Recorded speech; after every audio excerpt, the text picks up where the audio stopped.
Quando a gente pensa na Segunda Guerra Mundial, é muito fácil a gente imaginar cenas do teatro de operações europeu, do teatro de operações na África, na Ásia, e de que a vida parou para que homens guerreassem aí na luta do bem contra o mal, dos aliados contra o eixo, quando na verdade a Segunda Guerra Mundial ela estava restrita a alguns lugares e a vida continuou em diversas outras regiões do mundo, ou até mesmo lugares onde estavam envolvidos no conflito, como por exemplo a Inglaterra, a França, a própria Alemanha. A vida continuava seguindo mesmo no meio de bombardeios. E no período em que aconteceu a Segunda Guerra Mundial, muitas marcas que a gente conhece hoje em dia não só já existiam, como se envolveram no meio do conflito de uma forma ou de outra, seja por apoio militar, seja por colaboração política ou adaptando as suas linhas de produção para atender demandas que a guerra tinha. Nos diversos países ao redor do globo, empresários, donos de fábricas, donos de indústrias tiveram que entender como seguir os seus negócios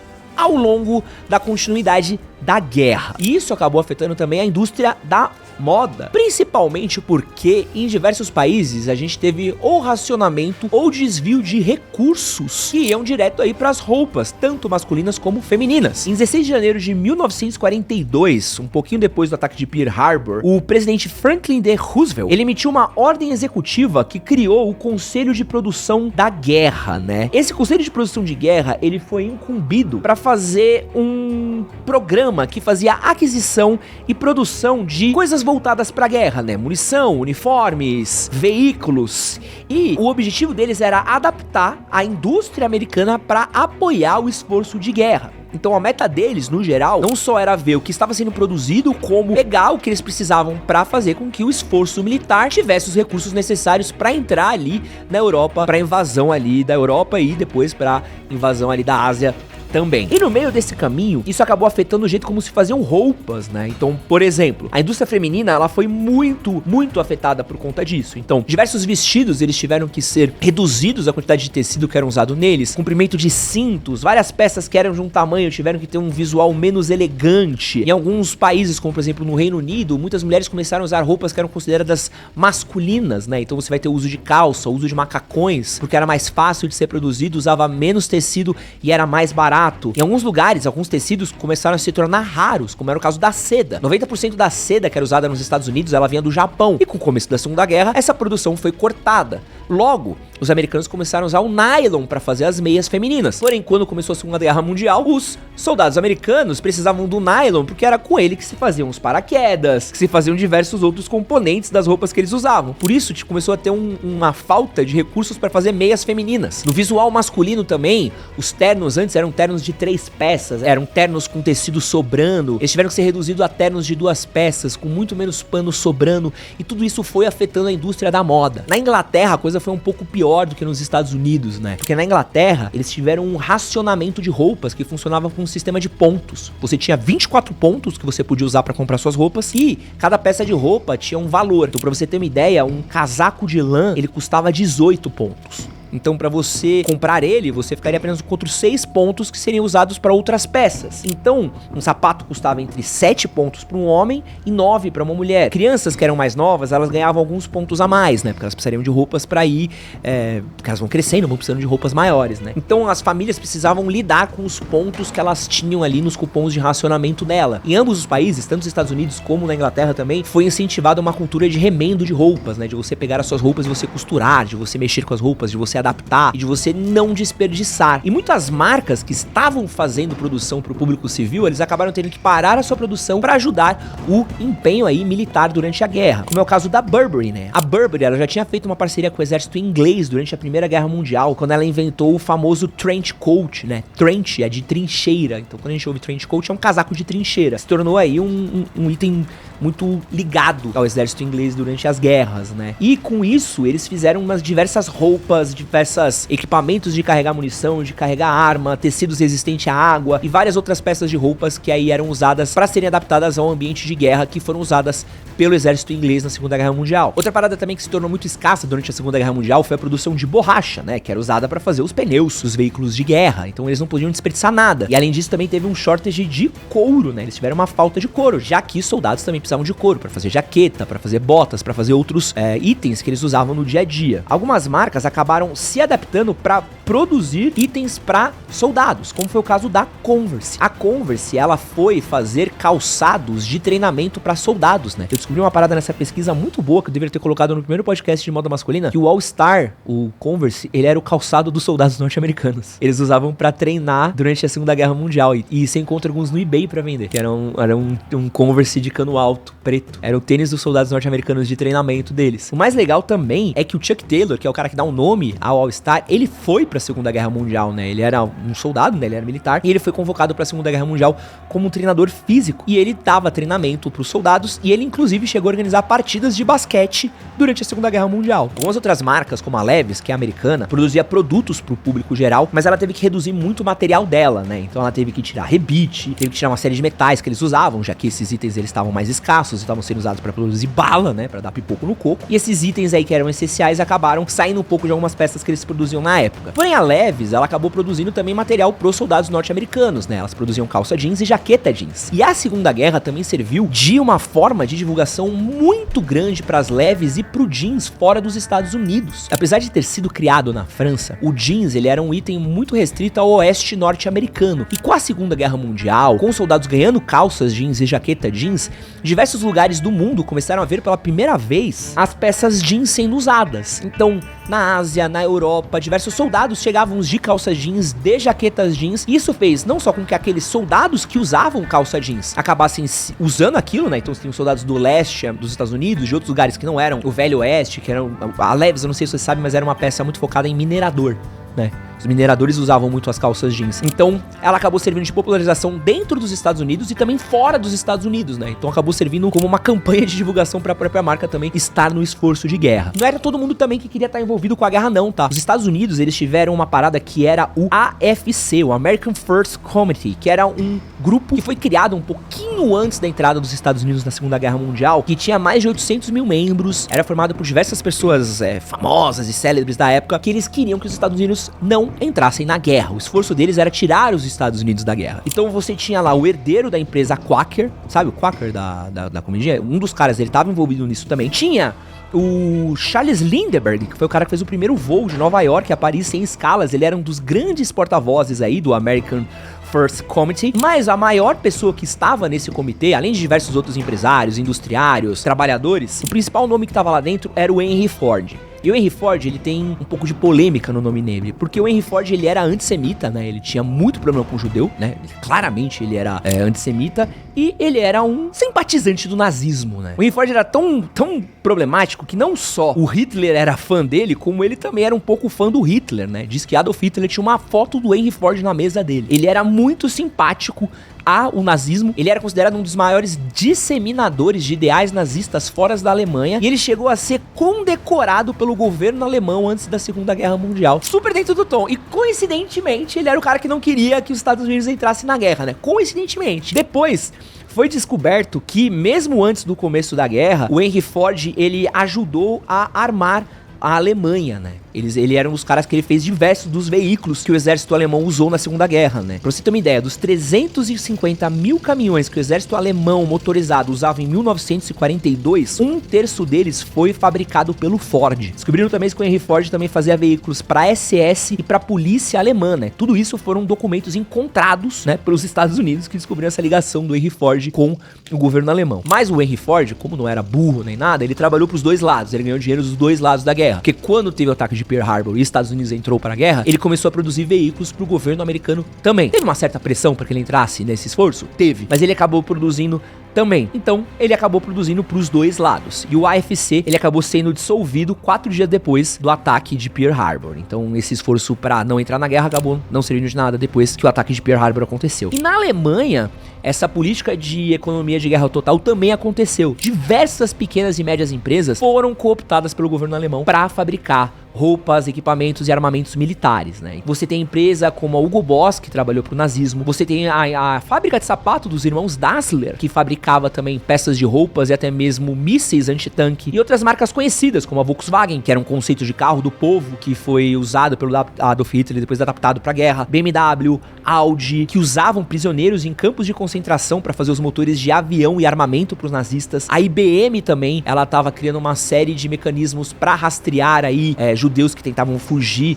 dos alemães. Diversas outras marcas colaboraram para o esforço nazista. No Japão, a mesma coisa aconteceu. A Mitsubishi, ela fabricou um dos aviões de combate mais famosos da guerra, né, que é o Mitsubishi A6M0, um dos mais letais que foi usado na Guerra do Pacífico, e outras marcas também estavam no meio do confronto, né, a Nissan, Toyota e Kawasaki, todas elas foram usadas para produzir veículos militares para o exército japonês. E aqui no lado do Brasil, aconteceu algo parecido também. Foi difícil de achar alguma coisa do Brasil na minha pesquisa, mas o que eu encontrei foi que os irmãos Landgren, proprietários da Casa Pernambucanas, a Pernambucanas que a gente conhece, eles que eram da indústria têxtil, eles tinham proximidade com Getúlio Vargas e eles também ajudaram fornecendo material para os uniformes das Forças Armadas brasileiras, né? De certa forma aí dá pra ter uma ideia de como em diversos espectros, né? Porque isso de certa forma não são só as empresas, né? São civis que acabam sendo levados aí, né? Então quem não foi pra guerra acabou colaborando de certa forma aí pro esforço de guerra também, produzindo os itens que eram usados nos combates. E no vídeo de hoje eu quero falar de algumas relações de algumas marcas que estavam envolvidas na Segunda Guerra Mundial e que a gente usa até hoje. Pra quem não me conhece, meu nome é Edson Castro, seu melhor amigo na internet, sou jornalista, apresentador, e esse daqui é o podcast de moda masculina. Mudei de nome. A galera falou que o nome Conversas de Moda era ruim, mas acho que a culpa era sua, porque você falou mal, acho que a galera foi na sua também. Falou mal na hora. Falou, meu Deus do céu, não acredito nesse nome, fiquei chateado.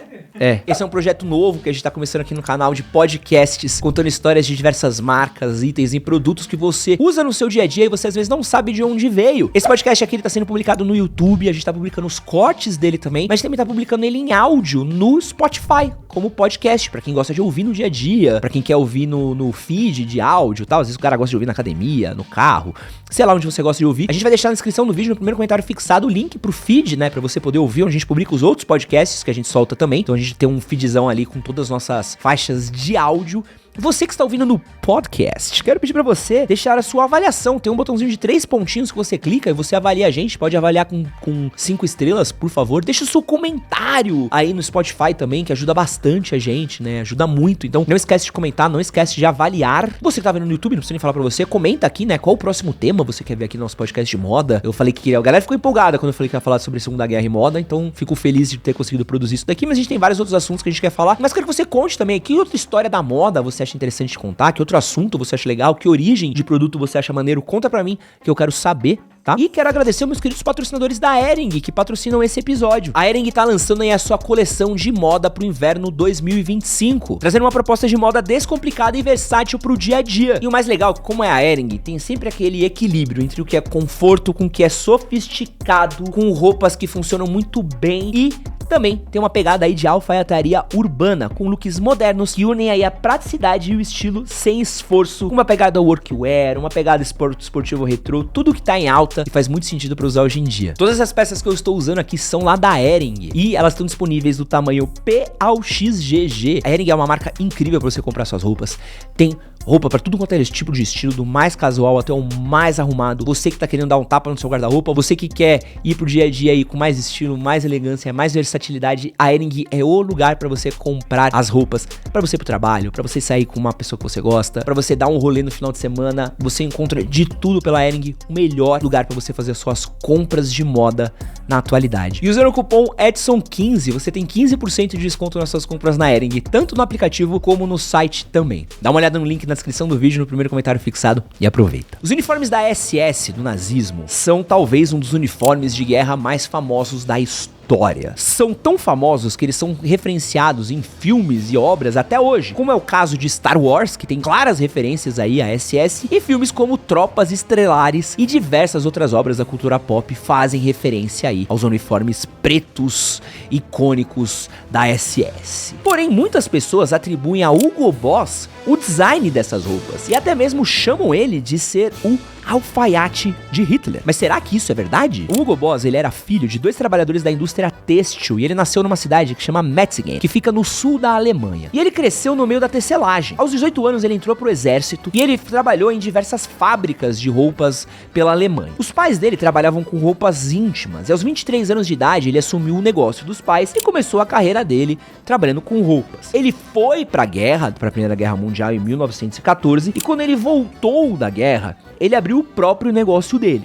que ia fazer confecção de roupas. E ele trabalhava para o governo alemão. Ele produzia roupas para correio, para coleta de lixo, para polícia de trânsito, entre outras. E o Hugo Boss, assim como diversas outras fábricas na Alemanha, acabou aceitando o trabalho de produzir uniforme pro nazismo, que ele estava expandindo pelo país, e ele usava uniformes, não só como forma de apresentação de quem eram os membros nazistas do país, né, como também como uma forma de propaganda, né. O nazismo, ele sempre teve uma preocupação muito grande de tudo envolvido ao nazismo era uma propaganda, né, a apresentação, a imagem, os símbolos, os elementos, as bandeiras, tudo é uma propaganda do nazismo dentro do nazismo, né, e os uniformes faziam parte disso, né. O Hugo Boss começou fazendo as camisas pardas da SA, a Stromberling, eu não sei falar esse nome direito, mas a SA era o batalhão de choque do partido nazista, né, que era como se fosse uma milícia dos caras, que era responsável aí por movimentações de que o partido nazista fazia, né. Quem fazia esses uniformes eram o Hugo Boss. Em 1931, com o crescimento do partido nazista, o Hugo Boss estava passando por uma dificuldade, né, porque tinha tido a crise da Bolsa de Nova York em 1929, várias pessoas quebraram ao redor do mundo, e o Hugo Boss também enfrentou as dificuldades junto disso. E aí, ele acabou se afiliando ao partido nazista também. Ele tem a inscrição de número 508.889.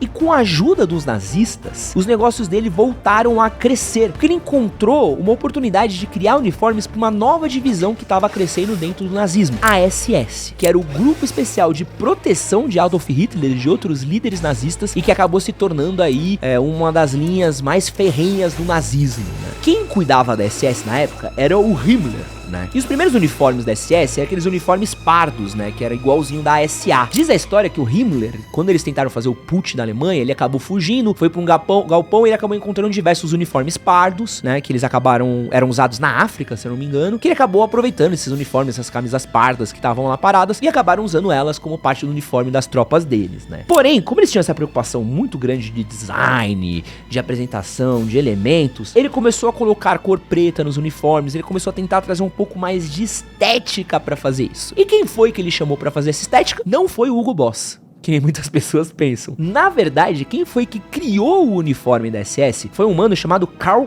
Dieberich.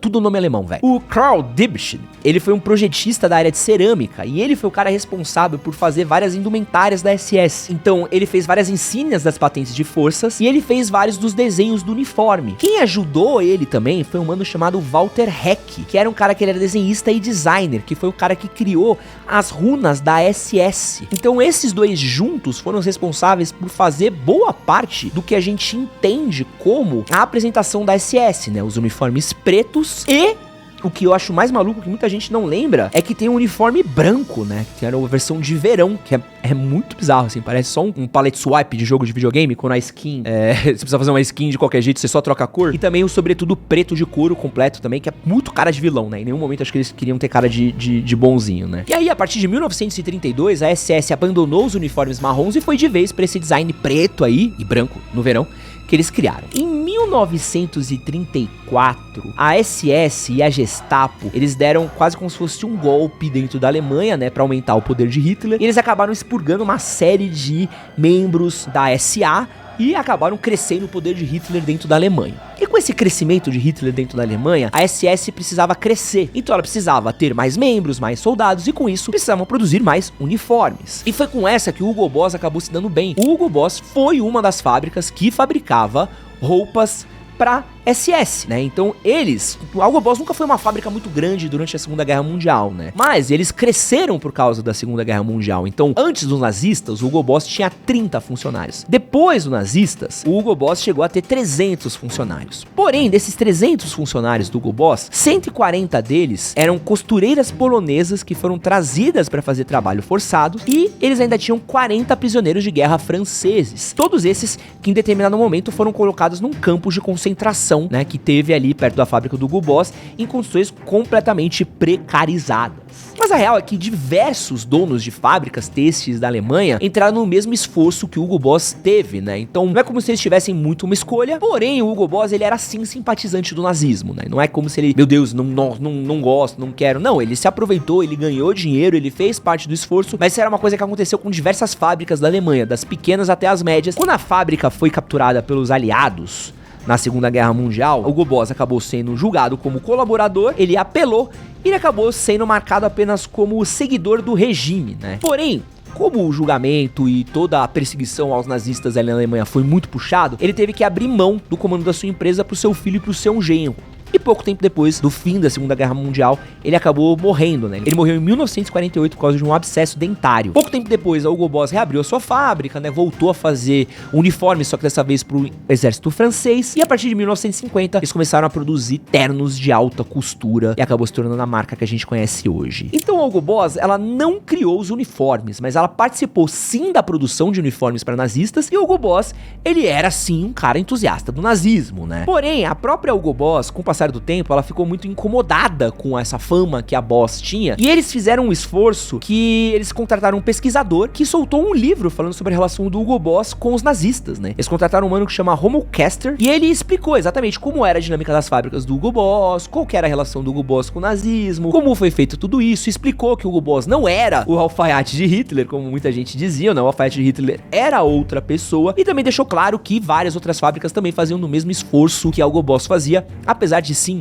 ele ter ligações com o nazismo. E mesmo hoje em dia, né, a Hugo Boss, ela não tem mais nenhuma ligação com a família do Boss, né? Então hoje é uma empresa já que já foi comprada, já tem acionistas, já tem outra coisa, e a família do Hugo Boss não está mais no comando da empresa. Se você acha que foi o Hugo Boss que criou o design da SS, se você acha que o Hugo Boss era o alfaiate de Hitler, essa foi uma história aí que foi contada pela metade pra você. Vamos sair um pouquinho da Alemanha e vamos dar um rolê agora na França. A França é conhecida por um país que tem diversos designers de moda de alta costura e rivalidade muito grande entre eles, né? Uma das maiores rivalidades que tem é entre Coco Chanel e Christian Dior. E essa rivalidade começou ali até mesmo durante a Segunda Guerra Mundial, já que ambos estavam de lados diferentes do conflito. Pra quem não sabe, em 1940, a França estava em guerra com a Alemanha e ela acabou perdendo o conflito. A França caiu em 22 de junho de 1940. Mais de 90 mil soldados franceses foram mortos, outros 200 mil foram feridos e cerca de 1,8 milhões acabaram desaparecendo. E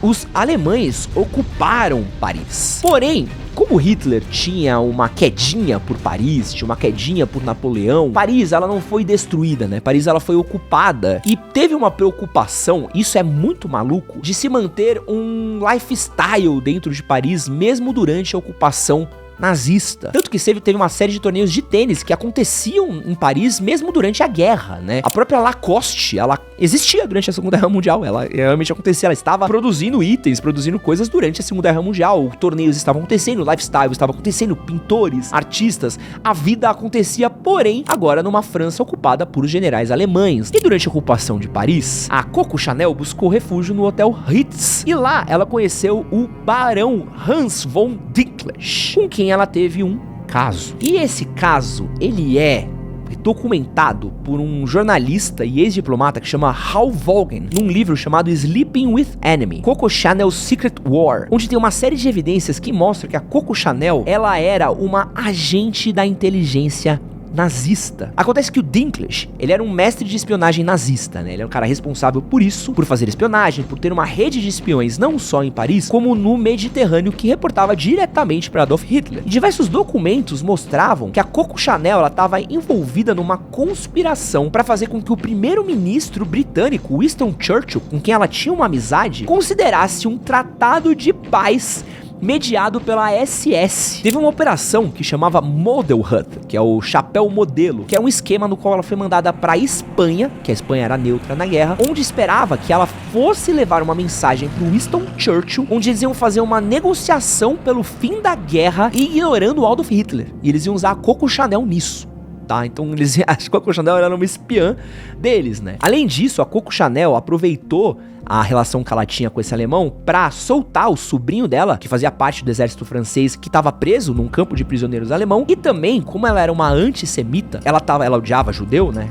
ela aproveitou a arianização das leis de propriedade para tentar tirar o controle do império de perfume dos irmãos judeus Wertheimer, usando os nazistas como forma de meios para conseguir chegar nisso. Em 1944, quando Paris foi libertada, a Chanel, ela acabou não sendo presa, né? Ela acabou sendo libertada com a ajuda da influência que ela tinha com Winston Churchill. Porém, para ela evitar um pouquinho mais de dor de cabeça, ela fugiu para a Suíça e lá ela ficou por quase uma década, né? Então ela ficou por muito tempo sem nunca ter sofrido nenhuma consequência pelo seu envolvimento durante o conflito. Ela foi voltar só em 1953, quando a marca dela já estava crescendo e ela já estava muito mais rica do que ela já era, né? Inclusive, ela também não só participava da rede de espionagem, como ela também ajudava na perseguição da resistência francesa. Resistência francesa essa que tem envolvimento direto com Christian Dior. Christian Dior, criador da marca Dior, ele também estava na mesma Paris que foi ocupada pelos nazistas. Ele trabalhava no ateliê de um mano chamado Lucien Lelong, que era uma importante casa de alta costura francesa. E durante a ocupação nazista, ele ficou produzindo roupas de alta costura. E quem consumia roupas de alta costura durante a Segunda Guerra Mundial? As esposas dos oficiais nazistas. Então ele fazia roupa para as mulheres dos nazistas. Porém o Dior, ele tinha uma irmã chamada Catherine Dior, que era cerca de 12 anos mais nova que ele. Ela era uma florista e era uma pessoa que ela não recebeu bem a ocupação alemã que aconteceu no país. Durante a ocupação dos nazistas, ela foi atrás de um rádio a pilhas, porque ela queria ouvir as transmissões da BBC, incluindo aí as transmissões do Charles de Gaulle, que era o general que estava exilado da França e que falava aí, fazia os discursos da França livre. E nessa busca dela para encontrar um rádio onde ela conseguisse ouvir as transmissões da BBC, ela acabou indo numa loja em Cannes, que era administrada por um mano chamado Hervé de Charbonnier, onde ela acabou conhecendo esse cara, acabou se apaixonando por ele, onde eles tiveram um caso que eles acabaram carregando pelo resto da vida. O Charbonnier, ele era membro da F2, uma rede da resistência francesa com fortes laços com a inteligência britânica e polonesa. E aí, a partir de 1941, a irmã do Dior acabou entrando para a resistência francesa. Durante minhas pesquisas, eu encontrei pelo menos umas 2 matérias que diziam que o Dior ofereceu para ela um apartamento onde ela não só se refugiava, como ela também usava para fazer parte das operações dela. Ela transmitia relatórios diretamente para Londres e também ajudava a coordenar diversas ações clandestinas que aconteciam na cidade. Porém, em 1944, ela foi presa pela Gestapo e foi fortemente torturada pelos nazistas. Diz a história que ela, inclusive, perdeu a fertilidade dela por conta dessa tortura que ela recebeu. Porém, em nenhum momento durante a tortura dela, ela acabou falando o nome de nenhum de seus companheiros ou delatando ninguém. Ela foi mandada para um campo de concentração em Ravensbrück, que era exclusivo para as mulheres, e ela teve que fazer trabalhos forçados até o fim da guerra. A Catherine, ela voltou para Paris em 1945 e, segundo Justine Picardier, a autora de Miss Dior, a história da Dior, conta que a Catherine estava tão mal fisicamente que o Dior não reconheceu ela quando foi buscar ela numa estação de trem. À noite, quando eles foram para casa do Dior, onde teriam um jantar, uma festa em comemoração da volta dela pra cidade, ela não conseguia comer nada por conta de todos os traumas que ela teve por conta da Segunda Guerra Mundial. O Christian Dior, ele homenageou a irmã dele de 2 formas. Ele criou um perfume que é chamado de Miss Dior, em homenagem a Catherine, e um vestido bordado com 1000 flores, que é um símbolo que permanece até hoje na Maison Dior. A relação do Dior com o nazismo é um pouco diferente do que da Coco Chanel e de outras pessoas que a gente falou nesse vídeo. Por quê? Diz a lenda que o Dior produzia para as esposas dos nazistas porque era a única pessoa para quem tinha para quem produzir na época. E era uma forma de manter a alta costura acontecendo em Paris, já que existia uma resistência para tentar segurar os costureiros e alta costura na cidade, já que muitos oficiais alemães queriam levar os franceses, os costureiros franceses, para a Alemanha. Então, para não tirar essa alta costura de Paris, para não tirar os costureiros, as confecções, tudo que acontecia da cidade, eles tentaram manter o trabalho normal para tentar as coisas os mais normais possíveis. Tanto que o Dior nunca sequer foi julgado pelo envolvimento dele com o nazismo, né? Já que a Catherine Dior, depois da Segunda Guerra, dedicou a vida dela à floricultura, algo que ela trabalhava antes da guerra, especialmente a criação de rosas, né? Um símbolo que é muito frequente na marca, em campanhas da marca até hoje. E ela sempre foi muito discreta, sempre falou super pouco sobre os horrores da guerra, sempre uma pessoa super reservada, e uma das poucas vezes em que ela fez declarações públicas foi no depoimento que ela fez no julgamento da Gestapo, que aconteceu na Rue de la Pompe, em 1952, onde ela identificou um dos torturadores dela. Infelizmente, tanto o oficial que supervisionou a tortura dela como o assistente pegaram penas super curtas, né? O oficial da SS pegou apenas 5 anos de prisão e o assistente alemão deles apenas 3, né? Acabaram levando uma pena muito menor do que o crime que eles cometeram. Então a gente já contou uma história aqui sobre como uma marca abraçou o nazismo, né? A gente falou sobre os dois lados, né? Uma que não entrou, uma que entrou, e agora a gente vai falar sobre como o nazismo dividiu uma família. Porque a gente vai falar sobre como a Segunda Guerra criou a Adidas e a Puma. Que essa é uma das minhas histórias favoritas, porque eu gosto... É muito bizarra essa história, e é muito engraçada de você entender todos os meandros, porque envolve guerra, envolve relação familiar, envolve esporte, envolve um monte de gente famosa no meio. A história começa numa cidade que chama Herzogenaurach, que eu não vou falar esse nome daqui, que é muito difícil, mas é uma cidade que fica no sul da Bavária, onde moravam dois irmãos, o Adolf e o Rudolf Dassler. O Rudolf era o irmão mais velho, ele era mais sociável, mais extrovertido, e era um cara que tinha muito talento pra vendas. Já o Adolf era um menino mais quieto, pensativo, e era um artesão nato. O Rudolf, ele foi enviado pra guerra em 1914. E o Ad, apelido do Adolf, ele começou um empreendimento para montar uma fábrica de sapatos na lavanderia que a mãe dele tinha. A ideia dele era criar sapatos esportivos que melhorassem o desempenho de atletas. Ele usava restos de materiais militares que ele encontrava pela cidade. Então ele encontrava pedaços de couro, encontrava pedaços de paraquedas, de trapos, já que a cidade deles era próxima a uma base militar. Então com isso ele ia fazendo os sapatos deles. Rudolf, quando volta da guerra, ele acaba se juntando ao Ad e eles acabam juntos criando uma fábrica. A Gilbert Dassler Schusswürth, não dá pra falar nenhum nome. É a fábrica de calçado esportivos dos irmãos Dassler. E aí eles criaram essa fábrica de sapato dos irmãos Dassler. E juntos eles eram uma dupla muito boa, né? Porque o Ad, ele era um pensador, era um cara que criava sapatos, criava calçados, era um cara muito bom na arte de fazer sapatos. E já o Rudolf era um puta de um vendedor que fazia com que os produtos do Ad não ficassem parados nas lojas. Porém, mesmo eles sendo muito bons e até sendo bem sucedidos no que estavam fazendo, o pós-guerra não era o melhor período do mundo para você empreender. As épocas de vacas magras, elas iam acabar pros dois e eles acabariam tendo um pouco de lucro. Porém, eles teriam que fazer um pacto com o diabo. Ou pior que o diabo, eles teriam que fazer um pacto com os nazistas. Conforme o partido nazista crescia, uma série de mudanças estavam sendo feitas na Alemanha, tá? Então os inimigos políticos eram presos, partidos políticos eram fechados, os judeus eram perseguidos e começou a ter uma preocupação muito grande com o jovem alemão, né? Então teve o surgimento da juventude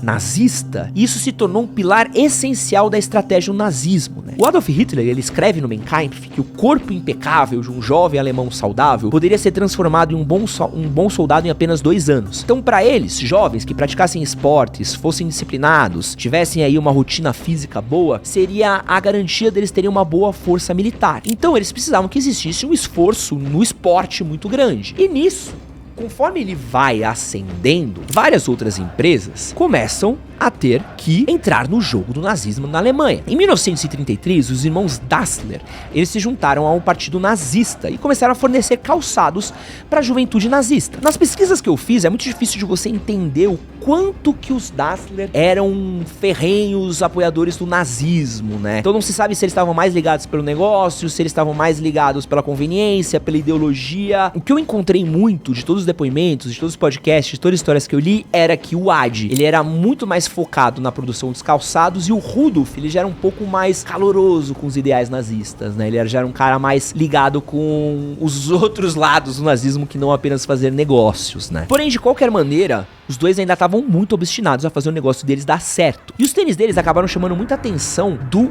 treinador olímpico de atletismo na época, né, o Joseph Weitzer, que acabou se tornando amigo pessoal dos irmãos Dassler, né, e eles acabaram fornecendo para eles alguns calçados que eles forneceram para os atletas alemães, né? Para os atletas alemães disputarem as Olimpíadas de 1930. Em 1936, quando foi ter as Olimpíadas na Alemanha, o Ad, ele queria que seus calçados estivessem nos pés do maior número possível de atletas de alta performance que fossem disputar as Olimpíadas. E com isso, ele conseguiu acesso à Vila Olímpica e tentou dar pro máximo possível de atletas os calçados deles. Entre os atletas para os quais ele deu as sapatilhas de corrida deles, estava um cara chamado Jesse Owens. Se você não sabe quem é Jesse Owens, ele era um jovem americano negro e que por um acaso venceu a disputa e se tornou uma das maiores humilhações do regime nazista usando um calçado alemão. Que porra, top! Maravilhoso você pensar isso, né? Que o Jesse Owens ganhou as Olimpíadas usando um calçado justamente alemão. O calçado que o Jesse Owens usava, inclusive, chamava Geda, né? E esse calçado, ele conquistou 7 medalhas de ouro, 5 de prata e 5 de bronze. E logo, os calçados dos Dassler se tornaram referência dentro do país e eles começaram a vender muitos pares de sapato. E com isso, eles foram se tornando cada vez mais queridos dentro do nazismo e fornecendo material esportivos pro regime. Porém, aqui é onde a história já começa a ficar um pouco mais turbulenta, né? Diz que o Adi diversas vezes negou demitir funcionários específicos que os nazistas pediam para ele demitir, o que acabou irritando o governo alemão e também o seu irmão, Rudolf. E a relação dos dois começou a ficar cada vez pior. Para piorar essa história, os dois moravam numa mesma casa, que ficava próximo à fábrica de calçado deles. E não só eles moravam junto, como a família deles moravam juntos, né? Quando a guerra começou, teve um bombardeio um dia e o clima já não estava um dos melhores entre a família, né? E aí diz que em 1943 a cidade estava sendo bombardeada pelos aliados. O Adolf correu pro porão onde o Rudolf já tava com a família dele, né? Quando o Adolf chegou, ele comentou: os porcos sujos voltaram, né? E a esposa do Rudolf ouviu e achou que o comentário era sobre a família deles. E aí, enquanto tava tendo um bombardeio, a família brigava dentro do porão da família. Então começava a ter um puta quebra-pau enquanto tudo isso acontecia. O que piorava também era a Alemanha, né? Conforme a Alemanha foi entrando na guerra e foi começando a perder o conflito, foi perdendo o sentido de você ter calçados esportivos, sendo que você estava no meio de uma guerra, né? A fábrica dos Dassler, ela foi convertida de uma fábrica de calçados e material esportivo para uma fábrica de equipamentos nazistas. Inclusive, eles foram focados na produção do Panzerschreck, que é um foguete antitanque. Muito louco você imaginar que uma empresa que foi produzir alguns dos calçados que a gente usa até hoje produzia míssil antitanque, né? Muito maluco de você ligar isso, né? Porém, os alemães tentaram convocar o Adi pro exército alemão, porém o Adi falou que a presença dele era indispensável dentro da fábrica, já que ele produzia os calçados, tocava a empresa e tudo mais. Porém o Rudolf, não. E com isso o Rudolf ele foi chamado de volta pro exército, o que deixou ele muito puto, né? E ele considerava de que o Adi tinha sido um dos responsáveis por mandar ele de novo pro exército. Ele conseguiu fugir do exército, né? Porém, quando ele voltou pra cidade dele, ele acabou sendo preso pela Gestapo, até onde ele ficou até o final da guerra. Quando ele foi libertado no final da guerra, e pensou que finalmente ele teria a liberdade dele, começou o julgamento dos nazistas na cidade dele. E aí o pau torou. Porque quando começou a ter o processo de desnazificação, o Rudolf ele foi preso por suspeitas de ligação com o nazismo, já que ele tinha uma ligação mais ferrenha com os caras. Ele tentou defender o caso dele, porém o Adi confirmou que sim, ele era mais ligado com os nazistas e acabou sendo preso, enquanto o Adolf controlava a fábrica dele e ele ficava na prisão. Em 1946, o próprio Adolf também foi julgado e quase foi preso também por ligação ao nazismo, mas acabou sendo ali julgado apenas como um mero apoiador e não como um nazista por si só. Nisso, o quebra-pau rolou, o Rudolf conseguiu sair da prisão, né? E a relação dos dois, que já não tava legal durante a guerra, acabou, não existia mais, né? Nisso, puto um com o outro, em 1948 eles decidiram dividir a empresa. E essa foi, inclusive, uma das últimas vezes que os dois irmãos se falaram, né? Eles foram pra fábrica deles, chamaram todos os funcionários e disseram que cada funcionário poderia escolher com quem ia trabalhar. 2/3 dos funcionários acabaram escolhendo ir trabalhar com o Adi, né? A galera era mais artesã, o pessoal mais responsável por trabalhar no chão de fábrica, sapateiro, design. E a galera que foi trabalhar com o Rudolf era o pessoal mais ligado em vendas, um pessoal com uma veia mais comercial, né? Essa divisão, numa cidadezinha pequena que ficava no sul da Baviera, acabou fazendo com que a própria cidade se dividisse, né? A cidade ficou conhecida como a cidade dos pescoços dobrados, porque diz a lenda que as pessoas andavam para ver qual o sapato que a outra pessoa usava para entender de que lado da cidade ela era. E isso fazia com que famílias brigassem, com que pessoas brigassem. Inclusive, quem trabalhava numa fábrica de uma cidade não ia no mesmo bar, no mesmo restaurante, nos mesmos comércios que os trabalhadores de outras fábricas iam. E essas duas fábricas precisavam de nomes novos. O Rudolf, ele tentou dar um nome pra empresa dele de Rudá. Só que ele acabou sendo convencido de criar um nome mais internacional pra empresa dele, né? Então, ele acabou dando um nome que fosse mais fácil de ser reconhecido ao redor do mundo, que acabou sendo Puma. Já o Adi, ele foi por uma via um pouco mais simples, né? Então, o nome dele era Adi, o sobrenome dele era Dassler, então ele pegou o nome, o sobrenome e virou Adidas. Adidas. E com isso, a briga entre os dois irmãos acabou resultando a Puma e a Adidas, que por muitos anos quebraram o pau em diversos esportes, né? No futebol, no atletismo. Eles tinham uma batalha ferrenha muito grande entre eles. E o mais maluco é que quando os dois irmãos morreram, os dois foram enterrados no mesmo cemitério da cidade. Porém, cada um numa ponta diferente do cemitério. E esse daqui foi o nosso podcast com algumas das histórias das marcas que estavam envolvidas aí em alguns momentos da Segunda Guerra Mundial. Faltou um monte de coisa, faltou um monte de marca, vários detalhes eu deixei de fora. Eu quero falar aqui de algumas das fontes que eu consegui pra esse podcast daqui, que foi o canal Sala de Guerra, o Aventuras na História, Hoje na Segunda Guerra Mundial. Usei algumas fontes super interessantes também, mas tiveram diversos outros canais do YouTube, matérias, reportagens e vídeos que eu assisti ao longo das últimas 2 semanas pra conseguir chegar nesse material daqui. Muita coisa tá resumida, muita coisa tá... Você pode encontrar livros, filmes, histórias. Vou melhorar minha bibliografia nos próximos episódios, que eu acho que esse aqui eu precisava ter trazido um documento de Word, onde você pode continuar pesquisando sobre isso. Mas quero agradecer você por ter chegado até aqui. Vou deixar aqui do lado o outro episódio que a gente já fez no nosso podcast Moda Masculina. Curte, compartilha, se inscreve, é nóis. Valeu!